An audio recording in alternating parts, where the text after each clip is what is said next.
அறநிலையத்துறையின் அசையும் மற்றும் அசையா சொத்துக்களின் வருவாய் அதன் புனிதமான நோக்கத்திற்கு மட்டுமே பயன்படுத்தப்படும் அப்படின்னு ஆளுநர் உரையில இடம்பெற்றிருக்கு.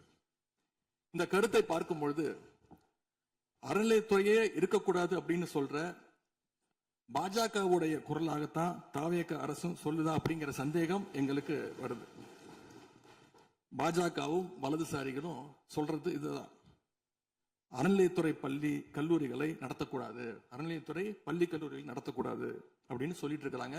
இதுக்காக வழக்கும் தொடர்ந்து இருக்கிறாங்க. இந்த நிலைப்பாடு திருமண மண்டபங்கள் வணிக வளங்களோடு நிற்குமா, இல்ல கல்வி நிறுவனங்களுக்கும் இந்த கண்டிஷன்ஸ் அப்ளை செய்யப்படுமா? மாண்புமிகு அறநிலையத்துறை அமைச்சர்கள்.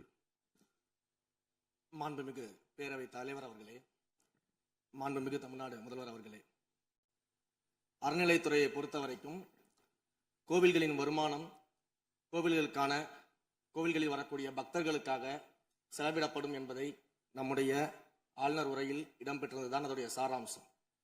இன்னொன்று, சமீபத்தில் வெளியிடப்பட்ட திருமண மண்டபங்கள் மற்றும் வணிக வளாகங்கள் அந்த பணிகள் துவங்கப்படாத பணிகள் நிறுத்தப்பட்டது என்பது இந்த பணிகளை பொறுத்த வரைக்கும் நாம் ஆராய்ந்த வரைக்கும் அந்த கோவில்களில் பொதுமக்களுக்கு தேவையான அடிப்படை வசதிகள், பொதுமக்களுக்கு தேவையான தங்குமிட வசதிகள், பொதுமக்கள் பக்தர்கள் வரப்போது அவர்களுக்கு தேவையான அடிப்படையிலான கழிப்பறை வசதிகள் போன்ற இந்த வசதிகளை மேம்படுத்துவதை காட்டிலும் இவர்கள் கமர்ஷியலாக கோவில்களுக்கு திருமண மண்டபங்கள் கட்டுவதிலும் வணிக வளாகங்கள் கட்டுவதிலும் அதன் மூலமாக வருவாய் ஈட்டுவதை மட்டுமே குறிக்கோளாக வைத்துக் கொண்டு இந்த திட்டங்களை துவங்கியதன் காரணமாக மேலும் அதன் மீது பல்வேறு நீதிமன்ற வழக்குகள் ஸ்டே ஆர்டர்ஸ் இருப்பதனால நாம் அதையெல்லாம் ரத்து செய்து அறிவிச்சிருந்தோம்.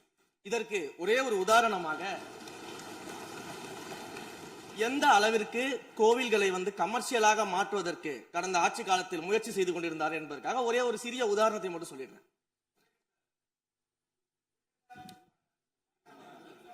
அருள்மிகு குன்னூரில் இருக்கக்கூடிய அருள்மிகு விநாயகர் திருக்கோயில், ஏறத்தாழ அந்த கோயில்கள் இருந்து கோயில் நிதியை பயன்படுத்தி 10 கோடி ரூபாய் மதிப்பில ஒரு மல்டி லெவல் கார் பார்க்கிங் வசதியை அந்த கோயிலுக்கு ஏற்படுத்துவதற்கான திட்டத்தை இந்த அரசு அனுமதித்திருக்கிறது.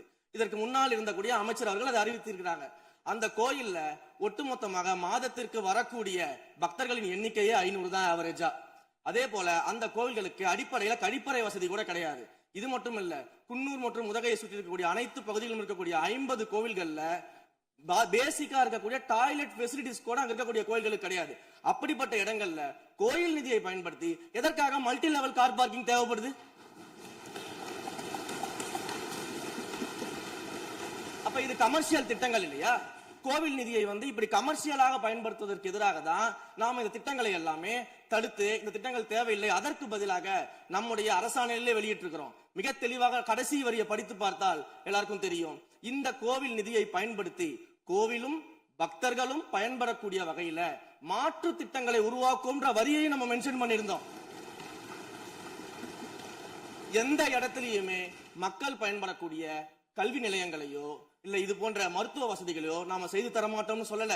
இன்னும் சொல்ல போனா கடந்த 5 ஆண்டுகள்ல ஒன்றிய அரசின் நிதி உதவியோடு பழனியில பாத்தீங்கன்னா ஒரு சித்த மருத்துவமனை கட்டுவதற்கான நிதி உதவியை ஒன்றிய அரசு தருவதற்கு தயாராக இருந்தது.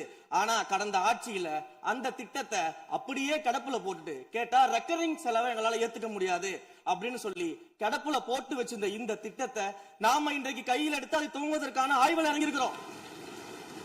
அப்ப எந்த இடத்திலையுமே மக்கள் பயன்பெறக்கூடிய திட்டங்களை நாம தடுக்கவும் இல்ல, நாம யாருக்கும் பி டீமாக இருந்து வேலை செய்ய வேண்டிய அவசியமும் இல்ல. கோயில்களின் நிதியை ஒரு காலமும் கமர்ஷியலாக பயன்படுத்த வேண்டிய அவசியமும் மாண்புமிகு தமிழ்நாடு முதலமைச்சர் தலைமையிலான தமிழக வெற்றி கழகத்தின் ஆட்சிக்கு தேவையும் இல்லை. மாண்புமிகு உறுப்பினர் சேகர் பாபு. மாண்புமிகு பேரவைத் தலைவர் அவர்களே, இந்து சமய அறநிலைத்துறை கொடைகள் என்ற ஒரு சட்டம் இருக்கின்றது. அந்த சட்டத்தில் விதி 69 என்ற குறிப்பிடப்பட்டிருக்கின்ற அந்த பணிகள் சட்ட விதிகளுக்கு உட்பட்டு சட்டத்தின் 36 பிரிவிலிருந்து தான் இந்த பணிகள் மேற்கொள்ளப்பட்டன. குறிப்பாக ஏதோ அமைச்சரே முடிவு செய்து திருமண மண்டபங்களையும் வணிக வளாகங்களையும் ஏற்படுத்துவதற்கு உத்தரவிட்டதாக மாண்புமிகு அமைச்சர் அவர்கள் அவைக்கு உண்மைக்கு புறம்பான தகவலை தந்து கொண்டிருக்கின்றார். ஒவ்வொரு திட்டங்களும் அன்றைய காலகட்டத்தில் இருந்த சட்டப்பேரவை உறுப்பினர்களுடைய பரிந்துரையின் அடிப்படையில், சட்டப்பேரவை உறுப்பினர்கள் கேட்டுக்கொண்டதற்கு அடிப்படையில் தான் அனைத்து திட்டங்களும் அந்த காலகட்டங்களில் கொண்டு வரப்பட்டது. அதோடு மட்டுமல்ல, உறுப்பினர் அவர்கள் குறிப்பிட்டு கூறினார், குன்னூரிலே மல்டி லெவல் கார் பார்க்கிங் கொண்டு வரப்பட்டது என்று. அங்கே இருக்கின்ற 56 கோயில்களையும் நான் குன்னூரிலே 5 நாட்கள் ஊட்டியிலே முகாமிட்டு அனைத்து கோயில்களுக்கும் நேரடியாக சென்று ஆய்வு செய்தோம். அந்த ஆய்வின் அடிப்படையில் அந்த திருக்கோயில்களுக்கு வருகின்ற பக்தர்களுடைய அடிப்படை தேவைகளுக்கு வருமானத்தை உயர்த்துவதற்காக குன்னூருக்கு சுற்றுலாவிற்கு வருகின்ற மக்களுடைய வாகனங்கள் போதிய அளவிற்கு பார்க்கிங்களுக்கு இடமில்லாமல் தவிக்கின்ற சூழ்நிலையில் அங்கே மல்டி லெவல் பார்க்கிங் கொண்டு வந்தால் நகராட்சி பரிந்துரையின் அடிப்படையில் வருமானம் பெருகும்.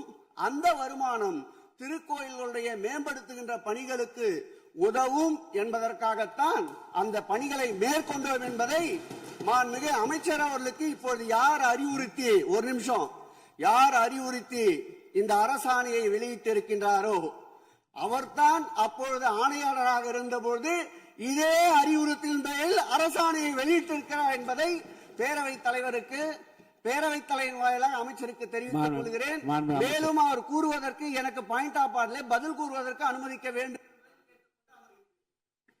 மாண்புமிகு பேரவைத் தலைவர் அவர்களே, குன்னூரில் இருக்கக்கூடிய அந்த விநாயகர் கோயிலுக்கு சொந்தமான இடத்துல மல்டி லெவல் கார் பார்க்கிங் அமைப்பதற்கு ஏற்கனவே அங்க இருக்கக்கூடிய நகராட்சி நிர்வாகம் ப்ரப்போசல் வழங்கிய போது அந்த நகராட்சி நிர்வாகத்திடம் நம்முடைய நிலத்தை குத்தகைக்கு கொடுத்து அதன் மூலமாக இருக்கக்கூடிய வருவாயை வைத்துக் கொண்டு நாம் முடிந்த வரையில் நம்முடைய கோயில்களுக்கு தேவையான அடிப்படை வசதிகளை நாம் செய்து கொடுக்கலாம். ஆனால் கோயில் நிதியவே 10 கோடி எடுத்து அங்கு மல்டி லெவல் கார் பார்க்கிங் வந்து எந்த விதமான பொதுமக்களும் பக்தர்களும் கேட்கல. பக்தர்களும் பொதுமக்களும் கேட்பதெல்லாம் கோயிலுக்கு உள்ளே சென்று மனநிறைவோடு தரிசனம் செய்துவிட்டு வெளியே வரும்பொழுது அவர்களுக்கு தேவையான அடிப்படை வசதிகளை தான் பக்தர்கள் கேட்டுக் கொண்டிருக்கிறார்கள். அதை செய்தாலே போதுமானது. மாண்பு எதிர்கட்சி தலைவர் பேசுகிறீங்க. மாண்பு போதுங்க. நீங்க சொன்னீங்க, விளக்கம் சொல்லி திருப்பி இதை நான் அனுமதிக்க முடியாது. மாண்பு எதிர்கட்சி தலைவர் பேசுங்க. வேண்டாம், போதும்.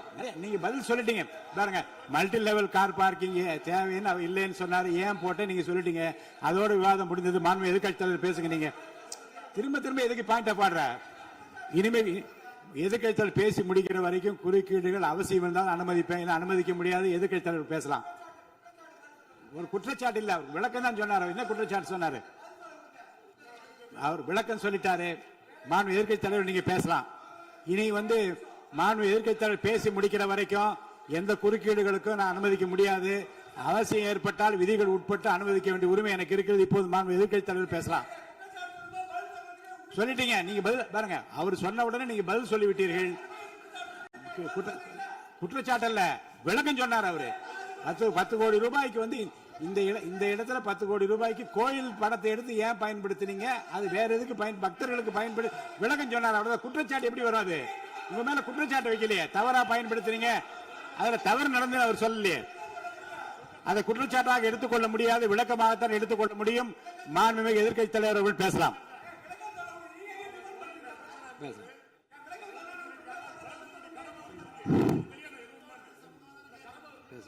அவை முன்னவர்.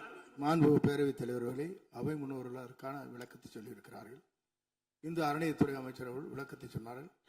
நீங்கள் அதற்கும் விளக்கத்தை கேட்டு பதிலளித்திருக்கிறீர்கள். மீண்டும் ஒரு சொல்வதற்கெல்லாம் பதிலளிப்பதற்கு அவை நேரமில்லை. மாண்பு எதிர்க்கட்சி தலைவர் அவர்கள். மாண்பு பேரவைத் தலைவர்களே, முன்னாள் அமைச்சர், அறநிலையத்துறை அமைச்சர் அதற்கான சரியான விளக்கத்தை கொடுத்திருக்கிறார். இப்போ இருக்கக்கூடிய மாண்பு அமைச்சர் அவர்களும் சில விளக்கங்களை கொடுத்திருக்கிறார். கார் பார்க்கிங் ஃபெசிலிட்டி என்பதும் ஒரு அத்தியாவசிய தேவைதான். அது ஒன்றும் தேவையில்லாத எல்லாருமே இப்போ கார் வச்சிருக்கிறாங்க. கோயிலுக்கு வரவங்க கார்லேயும் தான் வருவாங்க. எனவே அதுவும் ஒரு தேவைப்படுகின்ற ஒரு வசதி தான்.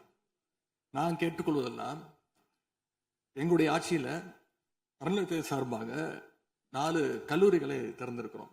ஆண்டுக்கு 1500 மாணவர்கள் படிச்சுட்டு இருக்கிறாங்க. அதெல்லாம் நீங்க தொடர போறீங்களா, இல்ல அந்த திட்டத்தை கைவிட போறீங்களா அப்படிங்கிறது தான் எங்களுடைய உங்களுடைய நிலைப்பாடு என்ன என்பதுதான். மாண்புமிகு உறுப்பினர் சொல்லிட்டார். அதாவது ஏற்கனவே கல்லூரிகள் மற்ற அமைப்பில் எந்த விதமான தடையெல்லாம் அதையும் நாங்கள் தொடருவோம் என்ற வார்த்தை அவர் பேசும்போது குறிப்பிட்டிருக்கிறார். நன்றி. மறக்காம நியூஸ் பேஸ்க்கு சப்ஸ்கிரைப் பண்ணி பெல் ஐகானை பிரஸ் பண்ணுங்க.